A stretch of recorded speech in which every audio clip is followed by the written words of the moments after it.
Come on in the room. Come on in the room. Bucks lose it tonight, 115-110 to the Atlanta Hawks. Abysmal second half for the Milwaukee Bucks. They scored less points in the second half than they did in the second quarter. Tough loss tonight for the Bucks, 115-110. The Hawks get the dub. Come on in the room. I can't do the Doc as Doc was terrible tonight, man. I think Doc was a big part of the reason the Bucks lost tonight. So we're just gonna say, come on in the room. Get at us on the Twitter at TCIIESQ. Get at me in the chat and the YouTube. We'll take some of your comments. A lot of you guys are crying. I'll say this, and Bucks lost tonight, right? 115-110. Should have been better. You were up in the first half. I think you're in a really good spot in the first half as this thing got underway and especially after the first quarter, and you couldn't hold on. The entire offense went cold. But I mean, this is my only thing. People crying about Kyle Kuzma was probably 1, 2, 3. He might have been like fourth, fifth, sixth on the list of why the Bucks lost tonight. I just didn't have a problem with Kyle Kuzma. I think a lot of people wanted to kind of get into Kyle Kuzma, and again, we'll get into it. But I didn't have a problem with Kyle Kuzma at all tonight. Was it as efficient as I wanted to see? No, could have been more efficient. But for a guy who just stepped off the bus, doesn't know a damn thing about what's going on with the offense. He defensively wasn't even bad. He was. I think he was a little lost, but. Who wouldn't be when they don't know anything about this new team they just stepped on? So again, you guys are being. I just say this. It's very weird. It's odd. It's strange that I'm seeing a lot of Kyle Kuzma. When again he played 23 minutes stepping off the bus. The guy he replaced. That's all he could play. I think Kyle Kuzma could have played a little more. Doc Rivers just didn't trust him down the stretch. But again, that's neither here nor there. I think he'll be a lot better. I saw a lot of good things from him. But again, we'll get into all of that. Bucks lose it tonight, 115-110. I forgot to say, we are live. It's the Cream City crossover. Groove Trick. I was the third. JT. There we go. My bad. I had to just a lot of weirdness in it. Like I just don't see it. He only scored 12 and 7, and he missed some shots. Oh man! Now we really got you. Now, no, you like. Well, I'm just as if the guy he replaced was averaging like 30 points a night. The crazy thing is, the guy he replaced averages 12 points a night for the year. He literally just replaced the exact production that you've been getting all year. So I don't understand it. That's what you that's your big get out of this. Woo! All right, yeah, he could have hit a couple more. He could have taken 2 less shots and been just as efficient. So anyway, 115-110. Let's do a game recap. Damian Lillard, 23, 10, and 9. Talk about things that could have been better. That was a quiet almost triple double from Damian Lillard. Very quiet almost triple double. It looks good on stat sheet, but he's got to be better. And his second half was not good enough. His fourth quarter wasn't good enough. Andre Jackson Jr., 0 points, 4 boards, 2 assists. Brook Lopez, 16, 2, and 2. Talking about another reason the Bucks lost. Brook Lopez, terrible. I mean, pathetic. A pathetic performance from him. Bobby Portis, 26, 15, and 6 tonight. Again, he was 10 and 20 from the field. He had a good night. Again, I don't know what his second half was. Taurean Prince, I thought pathetic. 9 points tonight from him. He was 4 of 7. Shot the ball decent, but just didn't do a good enough job. Just didn't do a good enough job defensively or anything for the Bucks tonight. Talk about again. You guys want to cry about efficiency. AJ Green, 2 points, 1 of 5 from 3. He shot the ball worse than Kyle Kuzma. If we're gonna attack Kyle Kuzma, we're not gonna do that tonight. 12 and 7, 1 assist for Kuz, 4 of 13 from the field. He was 3 of 8 from 3, so he did knock down some 3-point shots. How about Gary Trent Jr.? Very good night tonight. 19 points from him. He was 7 of 12, and then Ryan Rollins with 3 points, 4 rebounds tonight. But the Bucks lose 14 and 12 from Okongwu. Dyson Daniels, 15 and 10 assists. Trae Young, 24 points, 7 assists from him. Larry Nance Jr., 11 points, 4 assists. What's his name? Marcus Guy, 15 points, 12 rebounds from him tonight. Bucks lose at 115-110. Notably, a guy who did not play, Jericho Sims. I thought he could have gotten into the game, but he didn't. But JT, I mean, this game tonight, the Bucks, I mean, again, you look at it, the second quarter, you put up 47 points. You just have to be better than that in the second half. You've got to be a lot better than what the Bucks were in the third and in the fourth quarter. You only put up 20 points in the fourth. You can't. That's the thing. You can't blame Kyle Kuzma for the fourth quarter. He didn't play at the last 8 minutes of the game. So again, the Bucks were in range. You can't sit around and get. I don't want to hear nothing about Kyle Kuzma when he wasn't in the game. In the deciding moments of this basketball game down the wire, you're sitting here. That's why I'm very confused. Is why we talking about Kyle Kuzma. Man wasn't in. So you crying about stuff that and matter of fact, I don't know. Maybe if he played the last 8 minutes, maybe he would have got a couple of those rebounds that Brook Lopez let fall away. He had 7. He had 7 boards in 23 minutes tonight. Lets me know he was on the glass, did a great job. Couple turnovers, but that was okay. But at the end of the day, Damian Lillard has two things. Damian Lillard has to play better in the fourth quarter and down the stretch. He did not play good enough. And then Brook Lopez, pathetic for the entire game. I mean, again, what is the point? I don't know how many points in the paint Atlanta had. I wish I knew the points in the paint for them.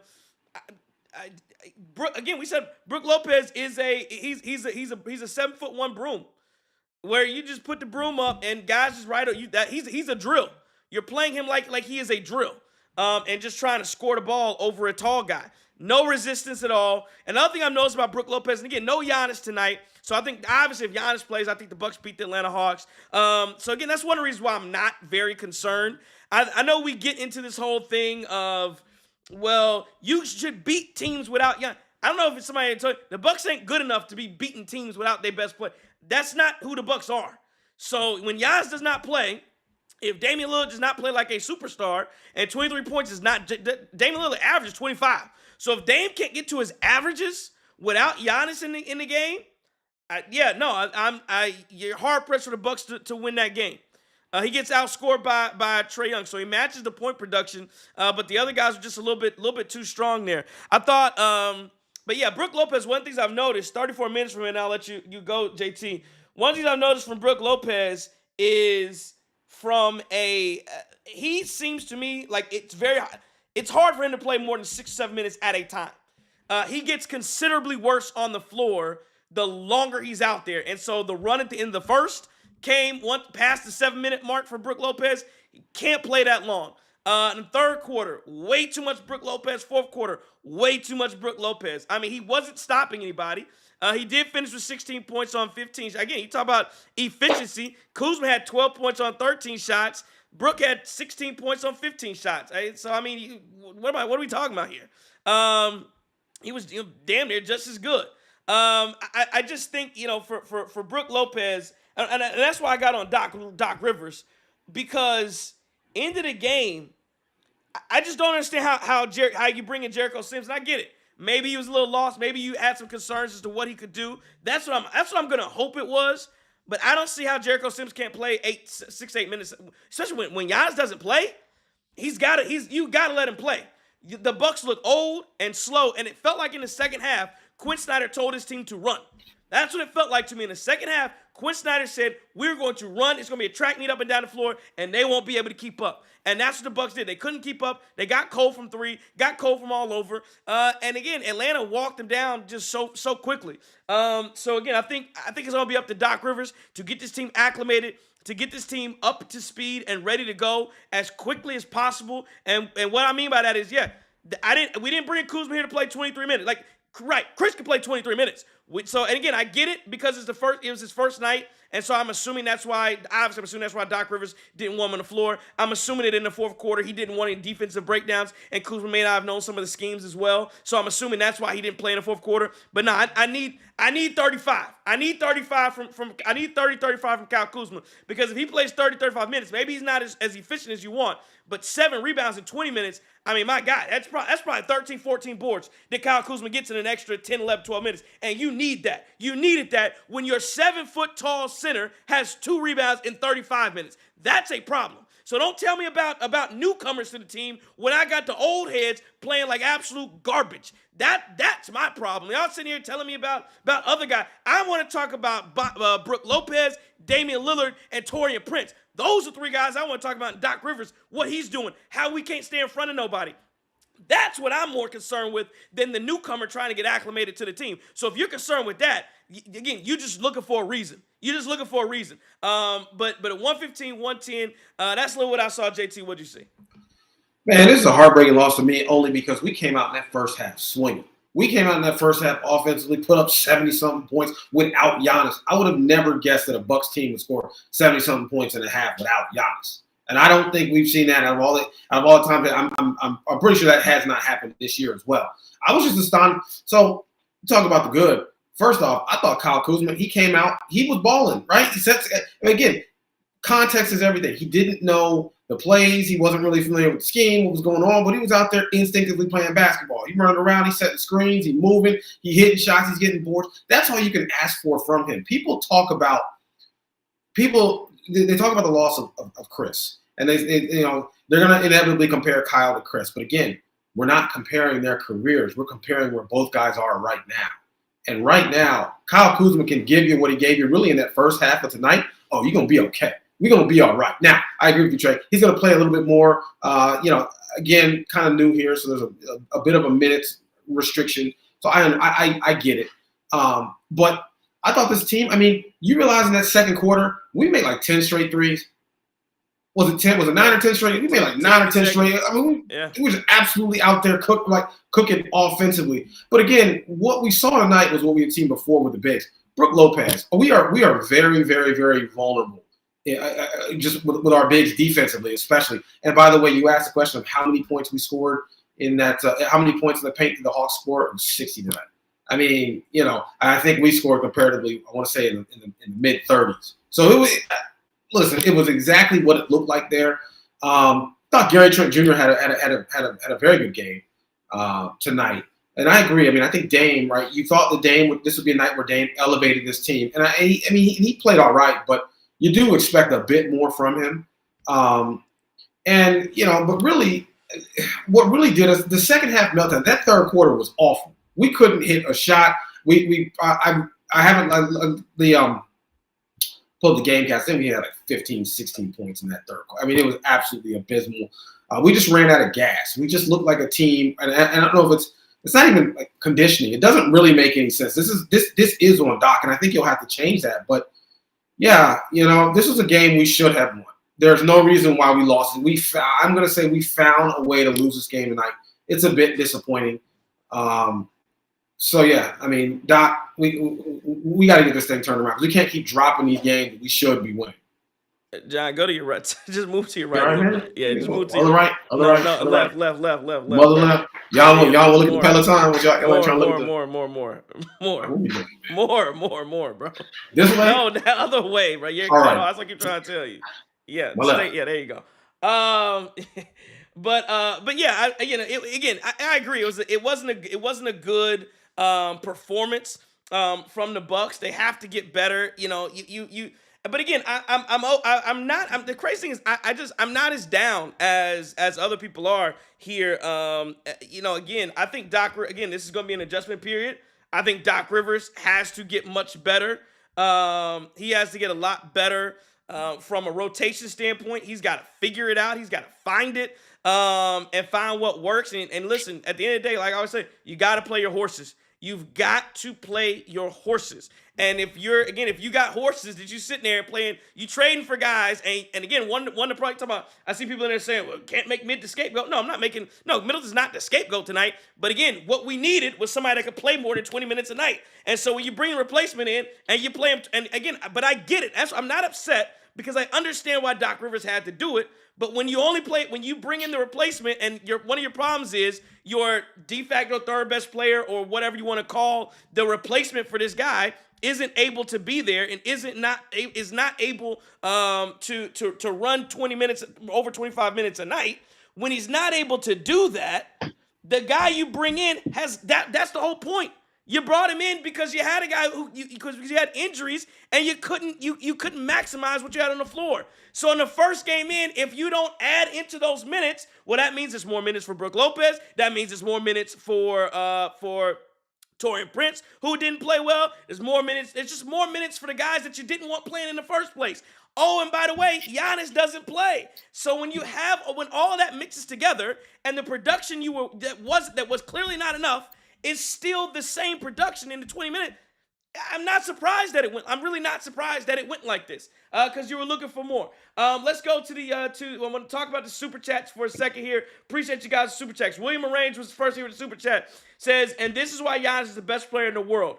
When in that second half, this team had no answers, he would have single-handedly put the team on his back. Absolutely. And secondly, JT, the other thing I'll say about that is, when all the Dame bros, and again, Dame Lillard for the majority of the season, I have not a problem with him, but tonight he didn't play as well, and I don't think he was aggressive enough. But to all of those guys that talk about that kind of stuff, and they get upset with Giannis is ball hog. I need that ball hog. I need ball hog on the floor, because ball hog ain't gonna go a hole, won't let 14-0 runs happen, and we can't score the basketball. That's why I need a ball hog. Because I don't want to hear this BS about, well, you got to move the ball, swing the ball. Swing it to 34. I want the possession to end with him when ain't nothing going on. That's what I need. That was the problem tonight. And again, this team, I don't know what you guys thought this team was. They are not good enough to go out. The margin for error, again, well, I'll get to Kuzma in a second. But my point is, the margin for error is still razor thin. And so when you don't have Giannis in the game, you can 100% lose.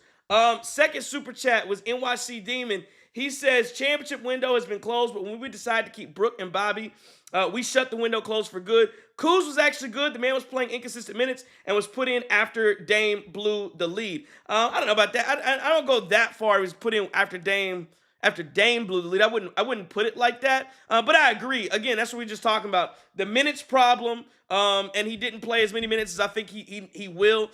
He was fresh off the bench. Again, I don't know. My question for anybody who had an issue with Kyle Kuzma tonight is, what the hell did you expect from a guy who just got off the bus? What did you expect? What did you expect? You want him to shoot 60%, not miss a shot, and have 8 rebounds and 12 rebounds? You want a triple double? That's what you want in 20 minutes tonight? That's what you wanted? Fuck out of here, man. And again, and that's laudable on Kuzma's behalf, because the reality of it is he got him where he fit in tonight. Right? If you don't know the offense and you don't know the scheme, look, I got to do what I can here. And you saw that, like I said before, he was setting screens, he's out there moving, he's getting boards, he was hitting shots. Now, the final number didn't look all that great. I think it was like 4 for 12 or something.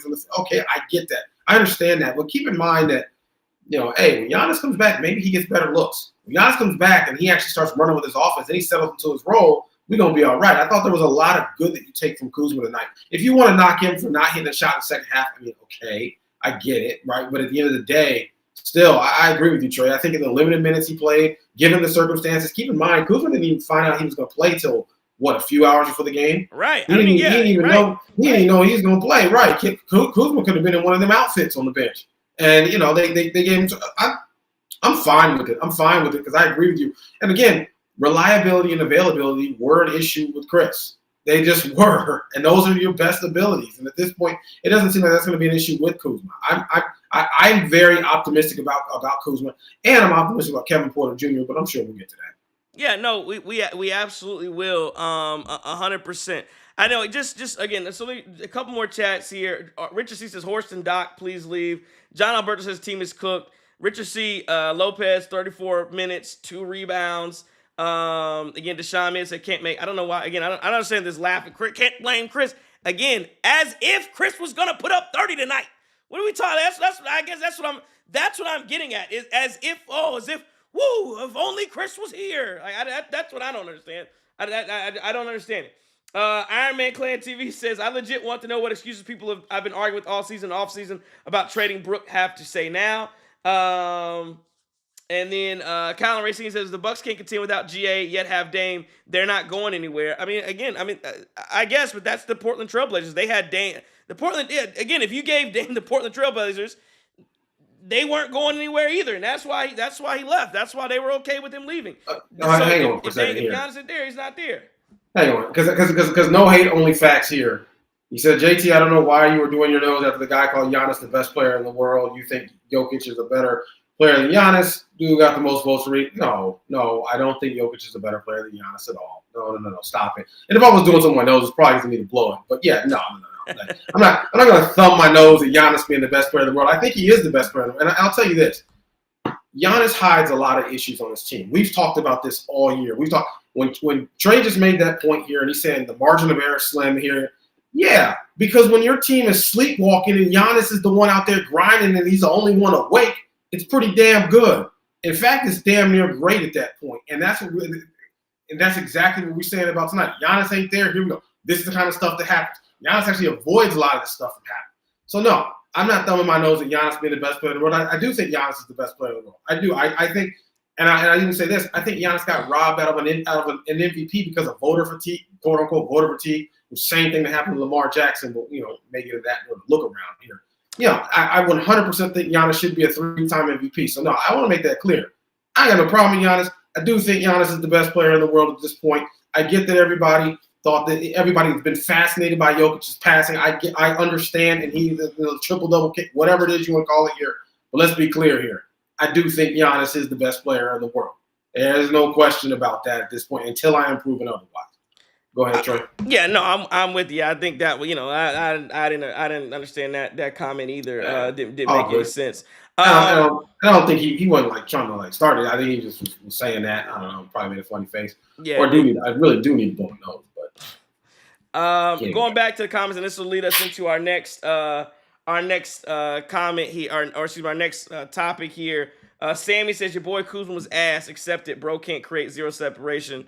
F out here. Again, I mean, my thing is this, and number one, your boy, your boy, as if I never asked for Kuzma to be here. He's just here. I didn't ask for him. Again, if you want to go that route, your boy Chris Middleton was so ass that he's so ass that you could only get Kyle Kuzma for him. That was the ass. The ass part was that we had so much ass on our team. We tried to trade away ass, and we got back Kyle Kuzma. So now I got to cheer for Kyle Kuzma because he's better than the ass that we had. So how about that? I don't think y'all understand y'all. I mean, because this is the thing. This is the idiot kind of conversation. As if we were out here. Do you name me a show, JT? At any point in time in the chat, y'all guys have been here all year. Name at any point in time when we got on this show and we was like, man, if only the Bucks had Kyle Kuzma, woo, you can't do nothing. We had Kyle. Nobody ever said that. Nobody wanted Kyle Kuzma. And you know what we said last show? What did we say last show though? What? We settled for Kyle Kuzma. Right. Kyle Kuzma is the guy we settled for. Yes, remember, we were discussing Butler. Then we talked ourselves into Levine. We never really gotten dead with the concept of Bradley Beal, but we were like, okay, right, this is here. We was talking about Jeremiah Grant. Right, we were talking about Jeremy Grant. Yeah, we were trying to get in. I call him Jeremiah. That's what looks like a spell, but we were settling here. We just settled on Kyle Kuzma. He's the guy that showed up. Somebody clip this up, man. You had a date scheduled. Somebody canceled on you. You seen something at the bar, stood up. And all right, we work with this. Right. That's kind of what we got with Kyle Kuzma. Absolutely. So we gonna roll with it. That's just kind of that's because again, you know why we couldn't trade. Two reasons: Chris's performance and Chris's contract. We were hamstrung by both. His health. Well, that's what I'm saying. Performance, if you factor health into performance, it is what it is. We were hamstrung. The Wizards were the only team. It sounds like the Wizards were the only team that was willing to dance. I don't know. The stories may come out because they may have had trades in principle in other places. They may have had something else on the table, or maybe teams wanted too much. They wanted, maybe Chris and Bob. I don't know, but. Yeah, it seems like the Wizards are the only team we had a shot at getting anything done with. Right, exactly. So again, that's the whole point here is that we're trying to make is that yes, you people that are sitting here acting as if we were clamoring for Kyle Kuzma. No, we were not. We didn't land on Plymouth Rock. Plymouth Rock landed on us.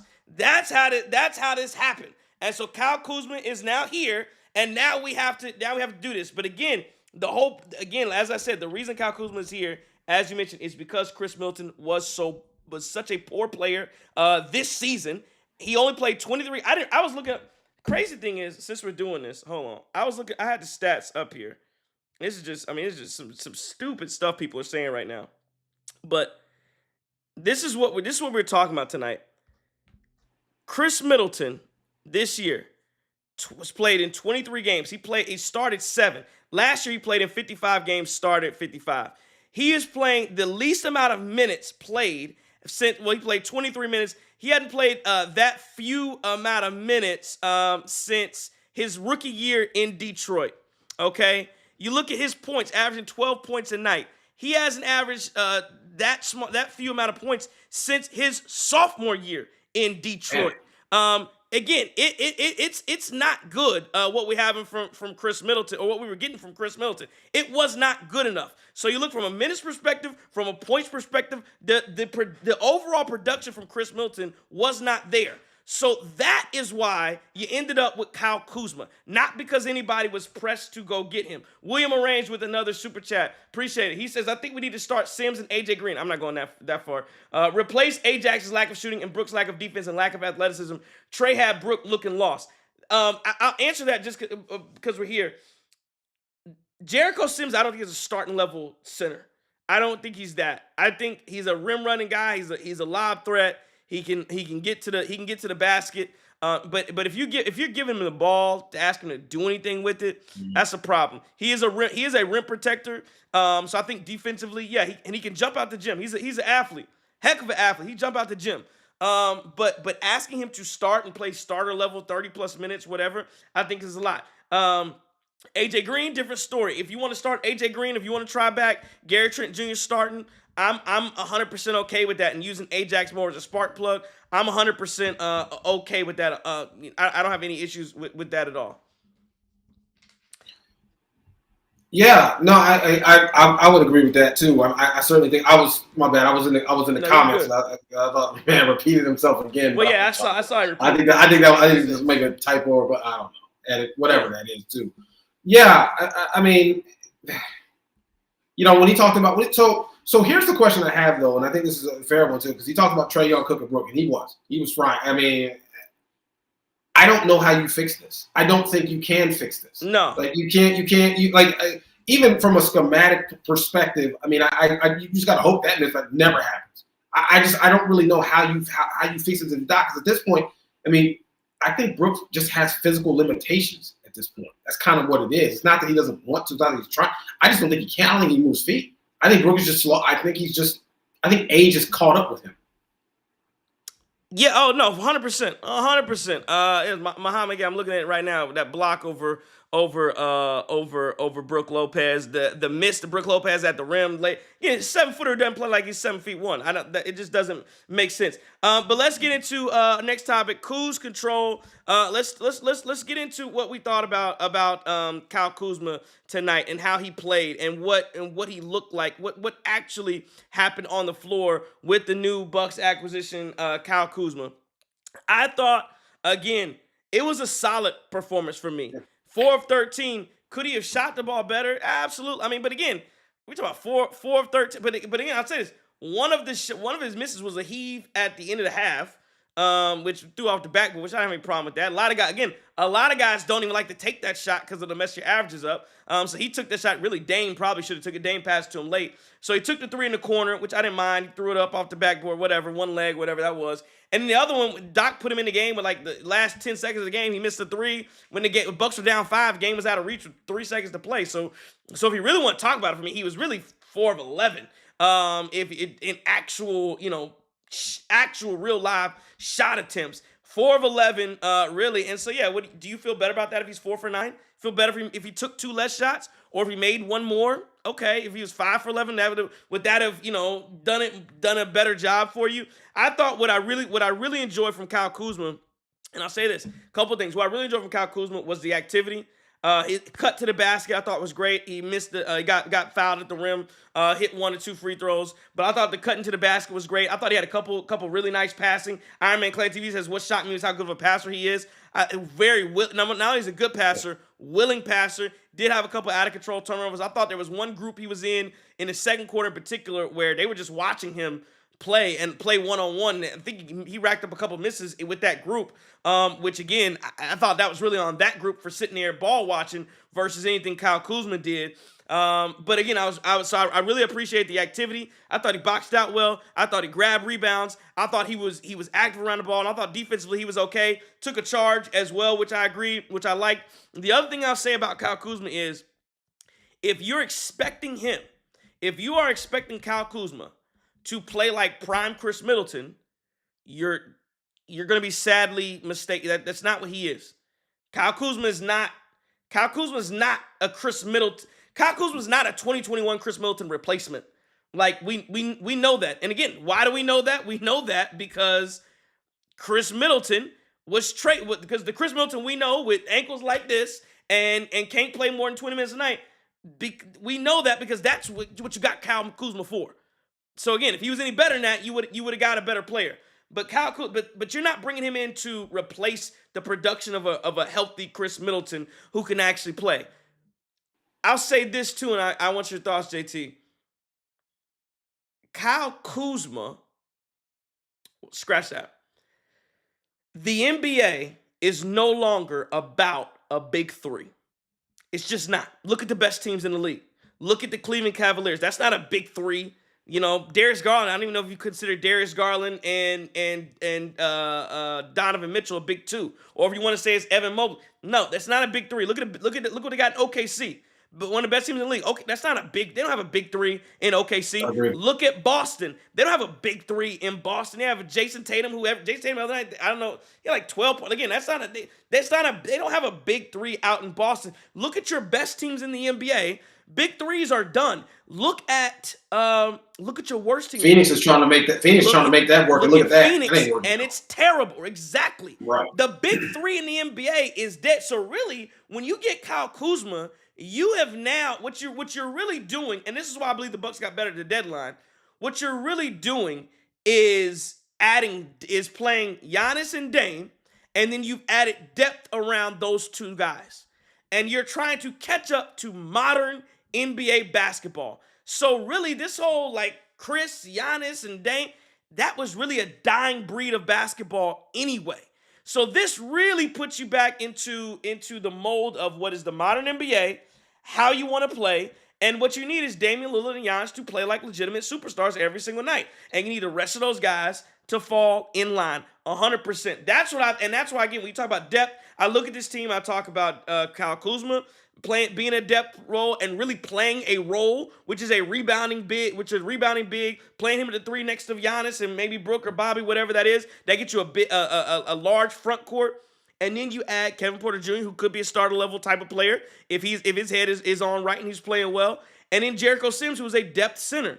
So you have changed. So again, you have gotten back into the modern NBA. Guys got to buy in and play their role. But again, everybody's also got to be healthy. So again, tonight was a tough night for me too. That's why again, I'm not very upset because tonight was a tough night to evaluate that when you don't play Jericho Sims, you don't have Kevin Porter available, you played Kyle Kuzma 20 minutes, and Giannis wasn't available. So all the things that you tried to add around at the trade deadline that are supposed to make you a better team, literally, you got none of them. Like tonight wasn't even a night where you got to see what the whole point of what happened at the deadline. It wasn't there. It hasn't come together correct, and we still don't know what Kuzma's fit is going. Like we have an idea of how this thing is going to work when Giannis gets back, but still, it'll take a few games to figure that out. But again, despite all the stuff you just said, Trey, this Bucks team came out swinging in that first half. Sure. We came out swinging in that first half, right? Despite everything that you just said, this was a winnable game. And, again, what do? We sleptwalked through that third quarter. This has been a problem all year. But tonight, you just didn't have anybody that could mitigate for everybody. You didn't have one out there while the other four was out there lollygagging. Everybody just stumped. And that's what really hurt you was again, what we lose by tonight. What was the finals? 115? I mean, Yeah, it's just one of those things where look, we've talked about how flawed this team is. We've talked about the habits and the tendencies, and then again, the best player in the world wasn't there to clean you up. Wasn't the best, he wasn't there to cover up for the stuff that this team routinely does. And tonight, it bit you in the ass. But I'm optimistic about this Bucks team and where we're going. I think we've gotten younger. Quite honestly, I think we've gotten. I mean, we've gotten better since the trade deadline, and I'll go out and say that I think we've gotten better. Because again, you talk about the issues of Chris Middleton. Now you got him out of here. You got a guy you got a guy who can do what you think, what you're projecting him to do or what you think he can do. He's not going to be Chris Middleton, but that's not what we need. But then again, you also got Kevin Porter Jr. and you got Marjon up out of here. Because I don't think anybody in their right mind is going to argue that Marjon was giving us anything. Marjon didn't even need to wear his jersey under the warm-up most of the time. He wasn't going to play anyway. So to get a guy like Kevin Porter, so to get a guy in here like Kevin Porter Jr. And again, I'm not trying to, I don't want to turn this to because we haven't seen Kevin Porter yet. But to get a guy like that in here who's solid and has been in, now I get the issues, and if you really want to get bored, I guess we could open up what he went through or not, and just kind of get that out on the table and talk through that as well. I'm sure we'll have another show to be able to do that. But again, getting him in there too, getting him as a contributor off the bench who can run with the ones, but then also get out there and cook with the twos. Man, I think there's a lot to be optimistic about. 100%. I'm not disappointed. Again, tonight, should the Bucks have won because they got out to a big lead? Yeah, I think so. And, you would have liked to see, again, this shouldn't have been about Kyle Kuzma or Doc Rivers. Again, you would think you have Damian Lillard. If you have Damian Lillard and you go up by 18, 19, 20, whatever the Bucks are up, that should be enough. That should be enough. When you have a player like that. William Arrange, the super chat says, I get the worry of Sims having no shot creation, so that can restrict him from starting. But you get the same thing from starting Ajax. Yeah, but the difference is, William, and I agree with you. But the difference, though, to me, right there is in that moment, Ajax can guard around. Ajax solves a problem that you don't necessarily have on the back end, where somebody that can guard the perimeter and somebody that can guard the perimeter beside Damian Lillard in your backcourt. That's why Ajax starts. Whereas you feel like you can kind of get by, especially when it's Giannis and Brook and Bobby or whoever, you can get by not having to really guard or having Brook just kind of have a body on a big or play rim protection versus. So that's why Ajax starts, because you want him to be able to actually sit down and guard. And the Bucks have had a problem with that. And again, that's another reason why Kyle Kuzma gets into the equation, because he's another wing player. That, again, can he sit down and guard? No, you're not asking him to stop anybody, but he might play a little defense more than just his hips and just try to get in front of some guys. Just from NC says, give Kuz and KPJ and the entire until the All-Star break. Yeah, you got to give him some time. At the end of the day, you got to give him some time. Nari says, if you're trying to blame Kuz over Doc and Brook, you didn't watch the game. And a box score, and your box score watch. And I agree with that as well. And then random person, I totally disagree with the Ajax can't defend a stole. And then Kyle Kuzma was 10 million times worse than Middleton. And this is the worst trade deadline ever for the Bucks. Again, it's just incorrect. You can't tell me that he's 10 million times worse than a guy that can only play 20 minutes a night. Like, again. Well, random person also says KPJ is literally the worst player in the NBA that gets minutes. Yeah, I know he can be inefficient. I know he can be a chucker at times. I know you can have some of those problems, and you have an issue with when he shoots the ball, some of the shot selection that he takes. I know some Clippers fans have some issues with that, but again, is he more valuable? Can he be more valuable than again? I don't know. Marjon, 100%. Right. Yeah. Yeah, I'd take a flyer on him any day over Marjon. And then definitely, and I think he's cheap too. I think the Clippers brought him. Is he getting paid $2-3 million? It's not much. It's really not much, and I believe he has a player option next year as well. So we'll see. But I would do this trade 10 out of 10 times. KPJ for Mark, absolutely. Yeah, well, and Marjon didn't want to be here. His daddy didn't want to be here. So hey, get up out of here. I was trying to find that tweet where his dad, when you said his dad was going crazy. It wasn't a tweet. It was like someone. It was like an Instagram DM to somebody. Oh, it was an Instagram DM. Gotcha. Random Middleton was slowly increasing minutes. No, he wasn't. No, it wasn't. They tried again. This. So here's the other thing. Random, y'all want to do this Chris Middleton? I don't understand why y'all keep wanting to do this Chris Middleton thing tonight. Random person's Middleton was slowly increasing minutes. No, he wasn't. They tried to increase his minutes. Got him up to 30 minutes a night, and they had to put his ass back on the bench. Did we not remember that? Did I miss that or something? Is that not what happened? He played 30 minutes a night, and then his ass had to sit back down because he couldn't run no more. That's what happened. Oh, and by the way, did you see the article that came out in the Journal Sentinel the other day? Did you see that article that your boy wrote where he talked about how the rest of the team was pissed off because Chris Middleton couldn't go out there and play? Did we see that article? And again, you couldn't only be talking about a few guys. Who do you think you're talking about? Guys that really had any influence about being upset that Chris Middleton couldn't play. Who would they be talking about? You gotta either be talking about Giannis or Dame, maybe Bobby. But you think he went and asked Ryan Rollins, how do you feel about Chris Middleton being able to play? I'm annoyed. And you think he prints that up? Hell no. So again, you had 100 Iron Man claims revisionist history. This is revisionist history at its best. At its best, you are insane if you're sitting here trying to tell me that these guys that Chris Middleton was is 2 million times better. What are we talking about? And again, the only way to prove that is Chris Middleton go out there and average 30 a night in Washington. That's what I want to see. Go out there and turn Washington's ass around, and then I'll say, you know what? The Bucks made it. My bad, everybody. Bucks made a mistake. They should have kept Chris Middleton because he was going to go out to Washington and go ball and resurrect his career. Until he does that, no. And keep in mind, Chris Middleton was also cleared at the beginning of the year and didn't play, or a few weeks after. And remember, Chris Middleton had been cleared for a while. He just didn't play for whatever reason. He just wasn't playing. That had to strain that relationship too, because that made no sense. You remember that when Chris was medically cleared, and it was like, oh, do you remember? By the way, who actually broke that story? Oh, okay. Okay. Your source inside the building. Okay. Broke that story that Chris. I mean, let me go ahead and give you credit, man. You were the first person that said and I remember that episode. You were like, I'm told Chris Middleton has been cleared for whatever reason. He's just not ready, or he just is not ready to play. He doesn't feel like he's ready to play. And again, but he has been cleared. You said that. If the Bucks medical team has cleared you to play, which again traditionally one of the what's the word I'm looking for here? Traditionally one of the I don't want to say soft. What's the word I'm looking for, JT? One of the most cautious medical teams out there.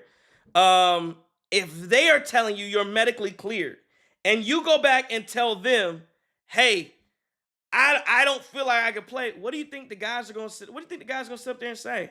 What do you think they're going to say? You think they're going to be happy about that? Do you not think that maybe the injuries that have been caught, that Giannis and Damian Lillard had in the playoffs last year before the play, you don't think maybe that was caused because they're overtaxing their bodies? 100%. Right.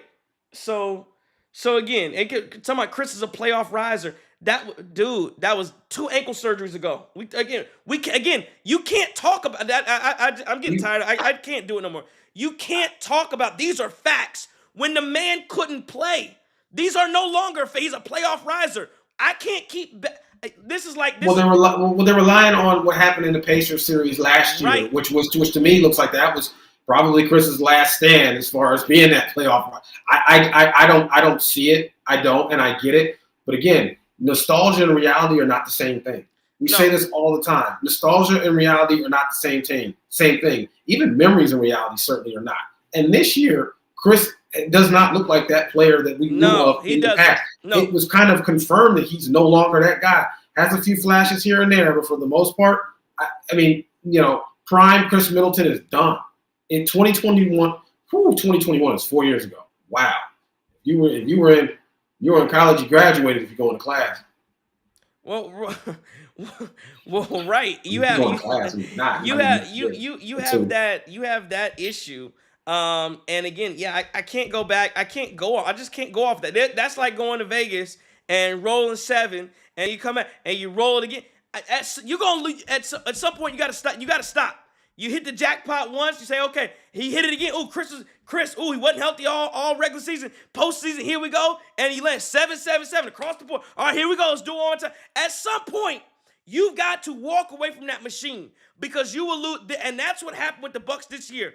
Was you cannot keep pulling that lever, because one time you're going to pull that lever one too many times, and by the time you look up, you have 0. So you know how, so again, perfect analogy, because you know how I said Kyle Kuzma is what the Bucks got back for Chris Middleton, and that's the diminishing returns. That's like starting in the casino. You had $1,000 and you kept pulling the lever and rolling the dice, and what the Bucks did was say, oh damn, We didn't get Jimmy Butler, which could have been a return on our investment. We could have got Zach LaVine, maybe been a return on investment. Man, we are down to, we had 1,000, we down to 150. You know what? I'd rather go back into the hotel. I'd rather go back on the streets with my 150 than lose it all. And now he messes his ankles up again, and now you can't trade him at all. Now you're getting nothing back. No, I want to. And you know me, JT. I'm Denzel. I'm leaving here with something.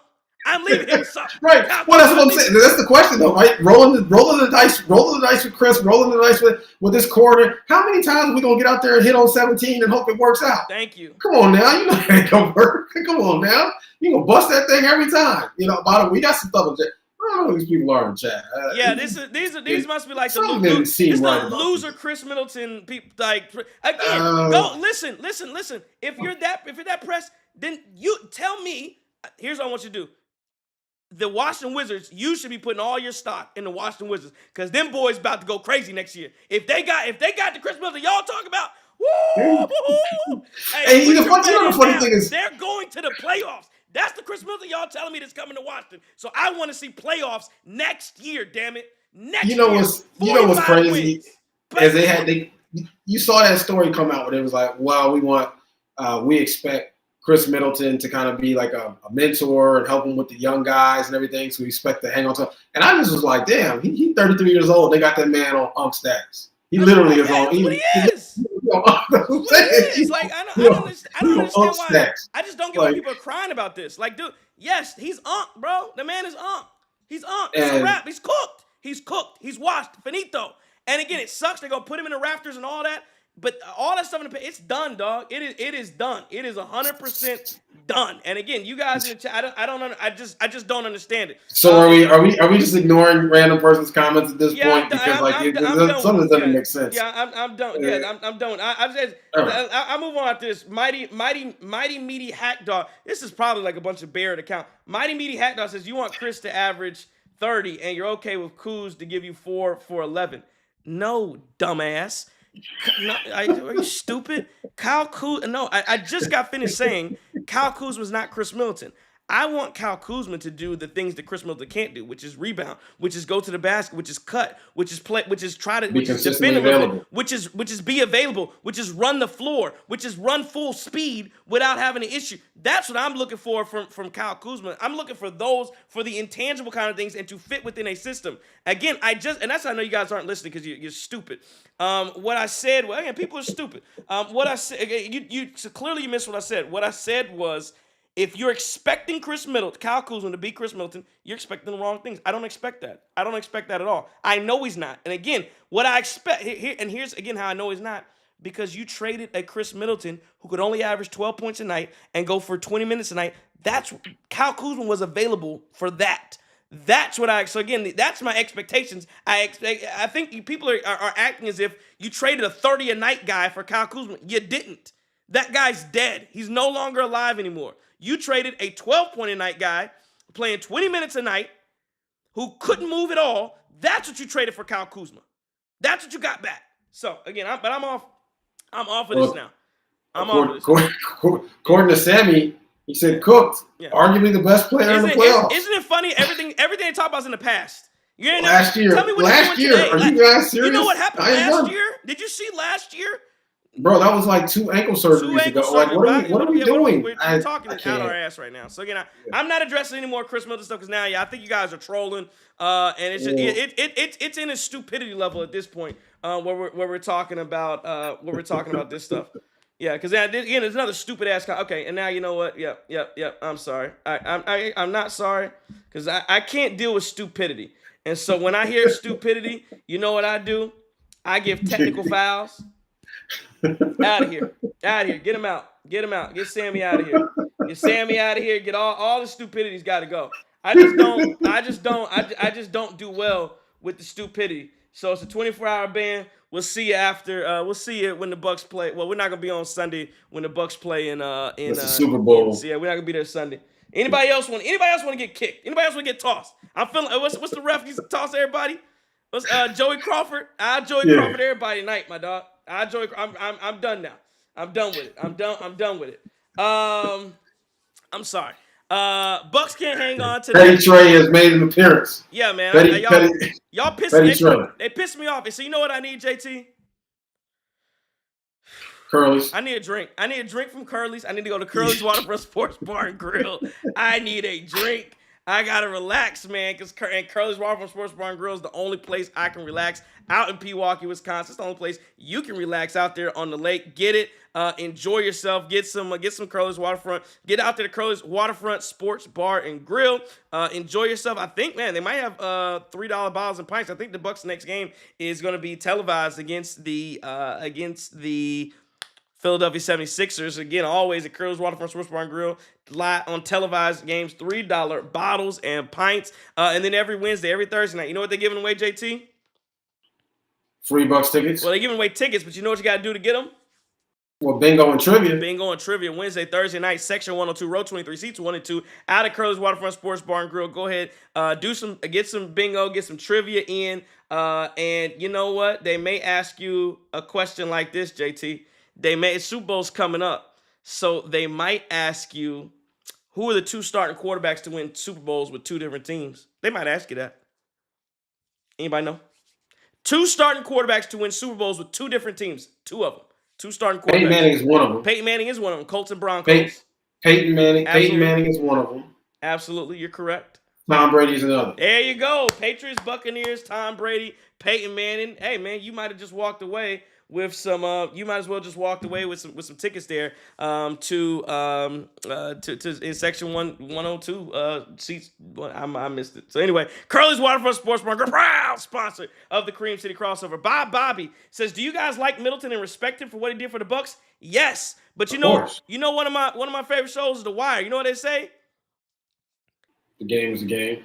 Well, they also say, you know the thing about the old days? The old days. And so when you talking about how Middleton and respect, I can respect all that, but that ain't got a damn thing to do with what he can do today. That's like, you know who else I don't want on the team? You know who else I don't want? Who else? Oscar Robertson. I don't think Oscar Robertson can do nothing for the Bucks right. I respect him as a legend. You know who else I want? Marcus Johnson. A great commentator. Love him as a commentator. Love what he does. His name, but his hangs in the rafters. You know, he can't do nothing for the Bucks today. He can't do a thing. You know what else I like? John McLaughlin. He was a great commentator. Can't do nothing for the Bucks today. That's what I'm talking about. Like, again, you're talking about, don't you respect? I respect all the legends. Kareem and a Walker. Kareem can't do nothing for the Bucks today. Kareem can't do nothing for the Lakers today. Kareem can't do nothing for nobody today. That's what he can relax, get his money, write his books, or read books, whatever the hell he does in his old time, and enjoy life. That's what Chris Middleton, again, he's not that, but that's what we're talking about. So again, all this respect stuff, it's fine. But we're talking about trying to win games and win championships today. And you know, let's just call it the way. The reality is the Bucks were hamstrung by that contract. Chris Middleton was paid for what he did in the past, but that value was no longer there too. You had to move Chris to be able to really do anything because that contract was an albatross for this team. We were literally hamstrung with that deal. So it's not that we don't like Chris, not that we want to get him out of here. It's that when you add up today's production, right, not 2021, 2022 production, when you add up today's production with the availability issues, with the mobility issues, with our liability issues, and basically, you know, you're getting one good night every once in a while. I mean, it just was one of those things where we can move up off this, get similar production here, and make some different moves and make this team better. That's all that was about. It's not about if Chris was on a vet min contract, if Chris was getting feeding, you 100% keep. You find a spot for him at that point, but you can't pay Chris $30+ million for what you're getting from him at this point. And obviously the rest of the league seems to agree with that, except for Washington, which again, one of the worst franchises in the NBA, so they were willing to take that on. Right. Yeah. No. Absolutely. Bobby, good question. Do you think the Bucks have a better chance of winning a championship after the deadline? Yes, I do. Again, marginally. And again, I'm not sitting here trying to tell you that the Bucks are the title favorites. I'm not sitting here telling you that. But do they have a better chance of winning the championship after the deadline? Yes, because of 3 things. The Milwaukee Bucks did 3 things at the deadline. They got younger, they got more athletic, and they got more depth. That's what they did. However you feel about it, that's what they did. You can't argue that the Milwaukee Bucks didn't get younger. That's a fact. You can't argue that they didn't get more athletic. That's a fact. And you cannot argue that they did not get more depth. That is a fact. Those are 3 facts. So that's what the Bucks did at the deadline. Again, how much they improved their chances, I'm not sitting here trying to tell you they have a 50% better chance of winning the title this year. All I'm telling you is they got better. That's all. Well, and keep in mind some of the chronic problems that the Bucks had with our bigs and defensively, we still have those issues. Yes. We certainly do. Like yes. I don't want to walk away from the deadline and say we solved all of our problems, and we certainly didn't. We didn't solve our biggest issues, kind of age. One of our biggest issues we saw, or a few of our biggest issues we saw, but at the end of the day, yeah, we still have to figure out what we're going to do with our bigs and defense, and that's where Doc's going to have to earn his paycheck. Yeah. Like our deficiencies are our deficiencies, and I don't know how this thing's gonna go. And honestly, to me, it's not a championship or bust thing. For me, it's we got to be competing. We got to be competing here, right? If you're not getting out that second round of playoffs, you're not competing for a championship at that point. So yeah, I'm expecting us to compete. We don't, we win, it'd be wonderful, but it's not a championship or bust. In my head, right now, I don't think this is a championship or bust team. Well, I mean, it is a championship or bust team because I'll say I slightly disagree with you. It is a championship or bust team because if you don't win a championship or if you don't come damn close to it, you'll see more changes. Brook Lopez won't be back. Bobby Portis probably won't be back. You will see more. If this team, depending on how this team plays in the playoffs, there will be more wholesale changes. And you talk about now your core has faded away, and now Chris is no longer there. Drew's no longer there. Again, everybody will be on the block to be gone. If the Bucks don't win, besides Giannis, and again, I'm not even going to take it away. Dame could 100% be gone. And then see, now that's a question. Somebody in the chat. Okay, hold on, Bob. This your last warning. I'm not feeling it today. Bullshit. So if I'm just not gonna play with y'all today. So if the Nuggets trade Joker for Andre Jackson Jr. and Ryan Rollins, they would get younger, more depth, and more athletic. This is like when stupid this is one of the things. This is like when you be like, that's not the same logic because again you have to put context into it. You have to not be an absolute fool. So I'm gonna give you. So again, this is sometimes they do. I'm an employment attorney. They do progressive discipline. Yeah. So this is you may have you're on your final written. You're going straight to your final written. You going straight to a final. You ain't starting at initial. You going straight to a final. Your final warning, Bob. That's it. Because again, that's like when we say when you don't believe somebody be like, oh well, such and such got more rings than somebody else, and they go, well, Robert Horry got 6 rings. Oh yeah. We ain't talking about Robert Horry, fool. Man, come on, use your head, dog. Come on, man. Hey, man, it's Friday night. Bob trying to have a good time too, man. Yeah, he's gonna have a good time. Have a good time in Barrett's chat, whatever the hell he's doing over there. He's gonna have a good time over here. I ain't playing that shit. Hey. Anyway, I'm sick. I'm just not with, man. I think people have been in here trolling. I'm just not with it. But I will say that Bucks Twitter has collectively been melting down over this Chris thing, and it does kind of feel like, are y'all watching? Are y'all watching current games? Or y'all watching reruns of previous seasons? Y'all on NBA TV. That's just remember that it's NBA Classics? Oh wow! You throwing that NBA back. Classic. Yeah. Oh wow! Wait, hold on. Pause. Yeah. Well, true. What? I said, wow, you throwing that back. Oh, that's crazy. Okay. I meant like that's a throwback, like NBA Classic. Yeah, I missed that one. Okay. Yeah, you was wilding right there. Yeah, definitely. Pay your dues to the community. Justin Mincy says Bob got the gummies. All right, he said my bad, so I'm gonna let you slide. But that one was crazy. 115-110. Bucks lose to the Hawks tonight. JT, I give you, we can get out here early on a Friday night. But what do you give me your any final thoughts on the Bucks and the Hawks and just kind of why this team, they just don't have enough to finish. And did you think? Last question I asked you about the game. Did you think that the Bucks? I know you think they should have won, but just down the stretch. What was your biggest concern for how the Bucks could not finish out that basketball game? Not just the sleepwalking in the third. Mm-hmm. I just think still defensively, and I didn't. By the way, I didn't realize. Is Trae Young? Mm-hmm. I asked you this question: is Trae Young the fastest player in the NBA? If he's not, either we're just that damn slow. Well, he was definitely the fastest player in the court tonight, for sure. Yeah, Trae Young. I mean, I think my concern still, and I'm just not going to get past it. My concern still is, defensively, we are in. We just can't guard. I don't know what we're gonna do. What are we gonna do defensively, especially with Brook? I'm at a loss for words here. We are in bad shape, and I just don't see a solution to that problem. Do we just play Bobby? Do we move Brook to the bench and play Bobby for a little bit? I don't know. Like you said, Brook's only got 6-7 minutes. That's what really also concerning. He's only got X amount of minutes at a time. I'm not sure, but that to me is a huge deficiency at this point, and I'm just not sure how we're going to solve this issue.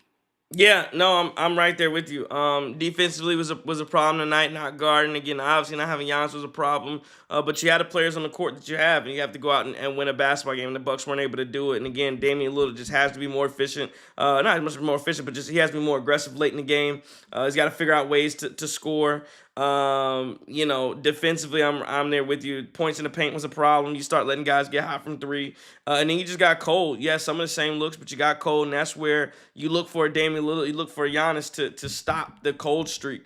And to get things back right and to score the basketball and to stop the bleeding, and you just didn't have that tonight. And so the Bucks, again, they'll get back on the saddle and figure things out. But again, I'll say this: I'm not as down on tonight as I think some people are. But before we go to game balls though, let's go to the Twitter and see what people are saying here on Twitter. I know there's gonna be a lot of frustrated people and a lot of people who who are just gonna have a lot to say. So here we go.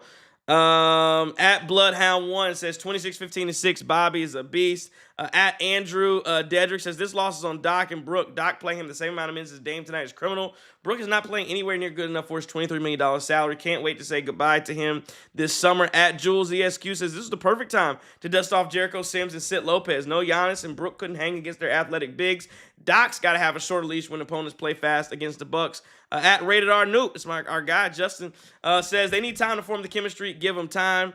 Let's do some more here. At Agrew5414 says Trey, I hope all Bucks fans turn against me. I respectfully don't care about a regular season game in February with the second best player in the world out tonight. Second best player in the world. Who's number one? Maybe he's talking about Joker here. Let's see. At Leluka Zuwit says, how many games do the Bucks have to lose where they're up by 15 plus? It feels like over 7. Uncle_Drew says Horse shouldn't be employed. Keeping 5 bigs made no sense. Not going all in this season made no sense. Only having one small forward made no sense. I'll do a couple more here because this is just getting off the rails a little bit. Let's do a couple more.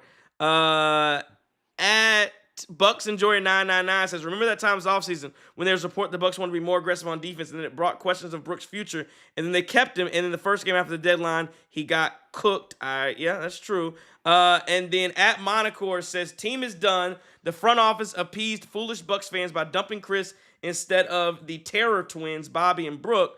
Any team employing Bobby, GTJ, and I think he's saying lose, like Kuz, lose, is not serious about playing winning basketball defense, and now Chris's offensive impact is gone. Again, I don't know what I'm still just trying to figure out what this offensive impact is, because 12 points a night is not offensive impact. Like, where are y'all getting? I'm just confused where, unless you're talking about stuff that happened in the past. I'm talking about what's happening now. Last one I'll do is at the Wisconsin kid. We kept Brook on the roster. This season is over. I am sick of this dude. Prince is starting to show why no team keeps him. Ajax, such a liability on offense. He'll never see big minutes at this rate. Kuz just needs some time to settle in. Yeah, I agree. I agree with that. I'll just say this. Got to be rational about this thing. Just be rational. Tonight just wasn't enough. That's all. Tonight. Let me ask you this question. Yeah, go ahead. Whose spot in the lineup? I'm assuming maybe even Andre Jackson John. Whose spot in the lineup does Kuzma take? Does Prince Kuzma take? Prince. You think Andre Jackson? You don't think Dame goes to the? You don't think Andre Jackson Jr. goes to the bench? You think he might, but I think if he does, I think it's gonna be Gary Trent or I think it's gonna be Trent or AJ Green who takes that starting role. I don't think you think Torian Prince goes to the bench.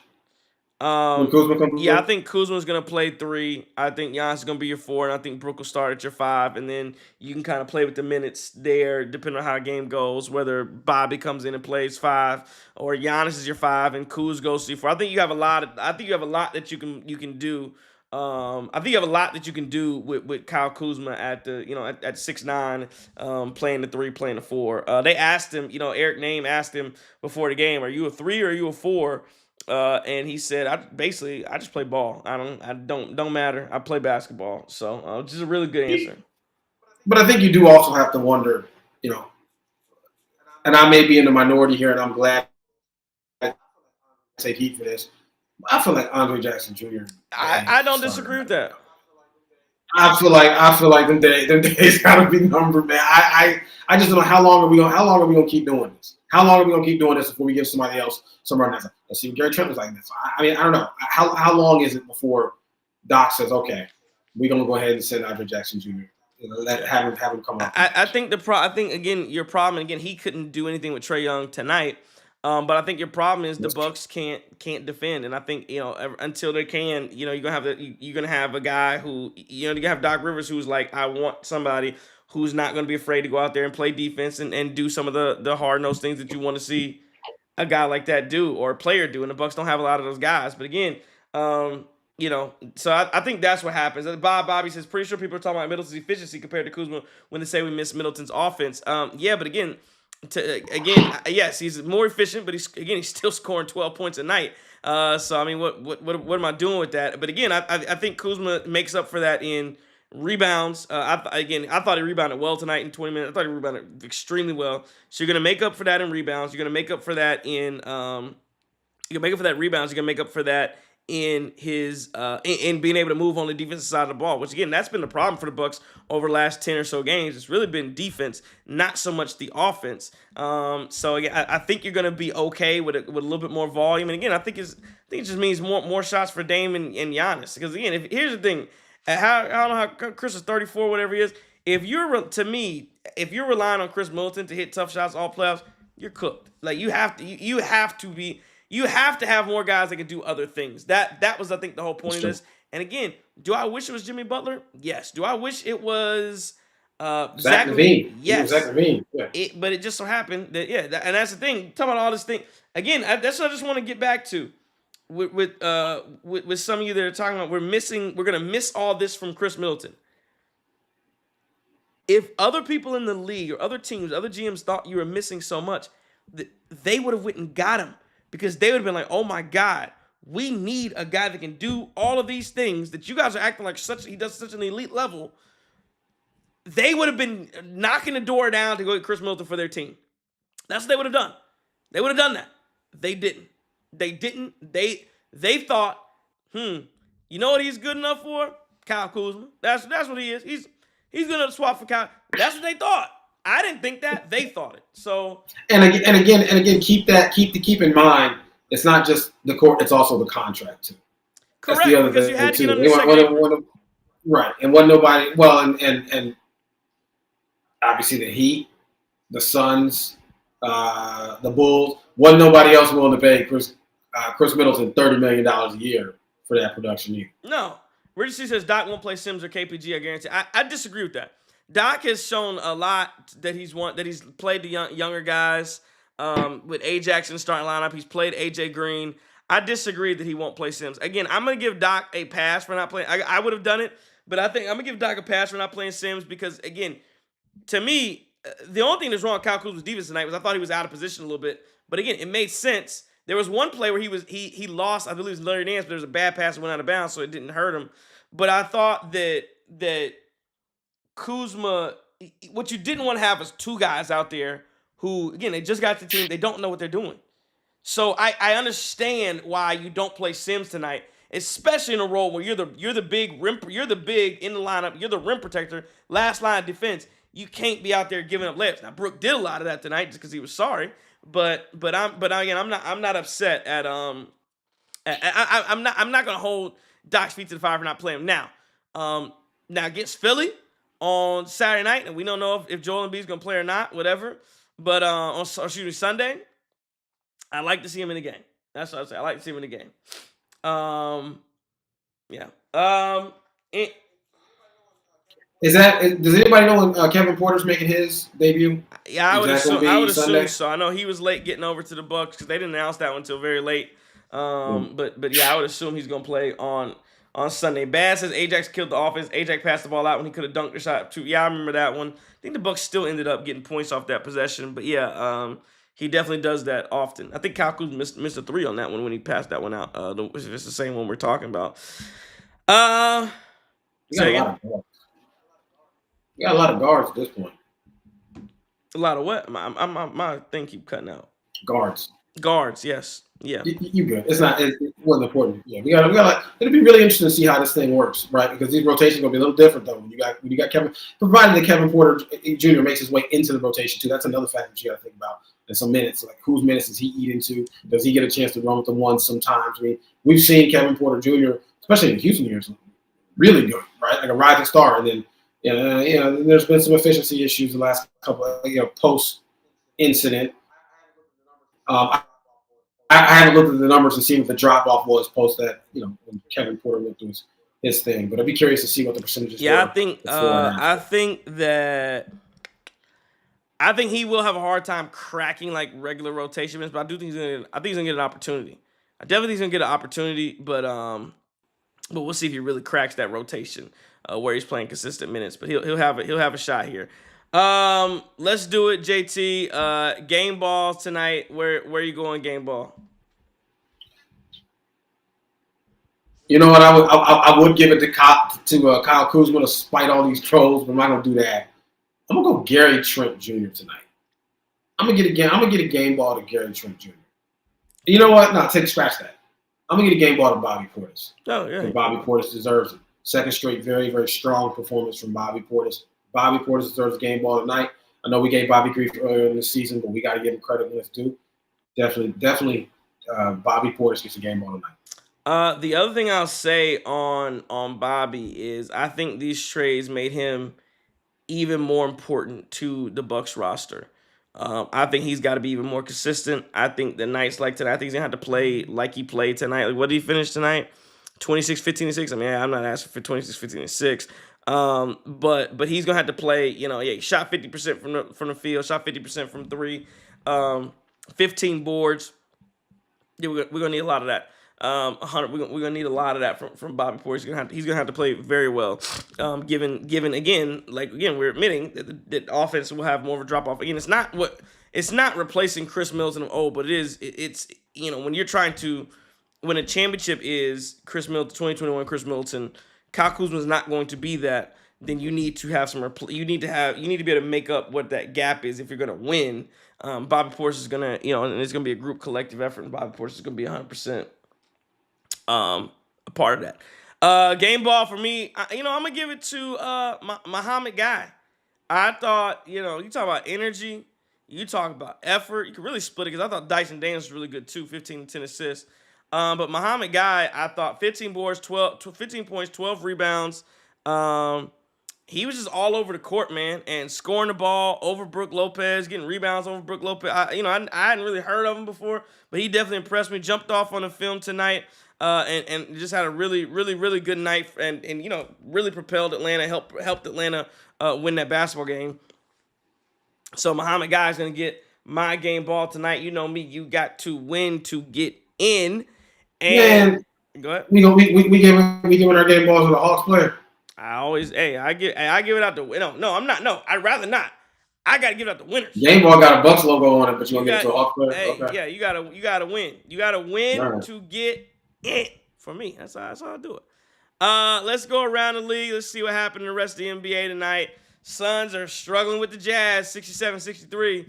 They're having some trouble. Cleveland Cavaliers get a win over the Wizards, 134-124.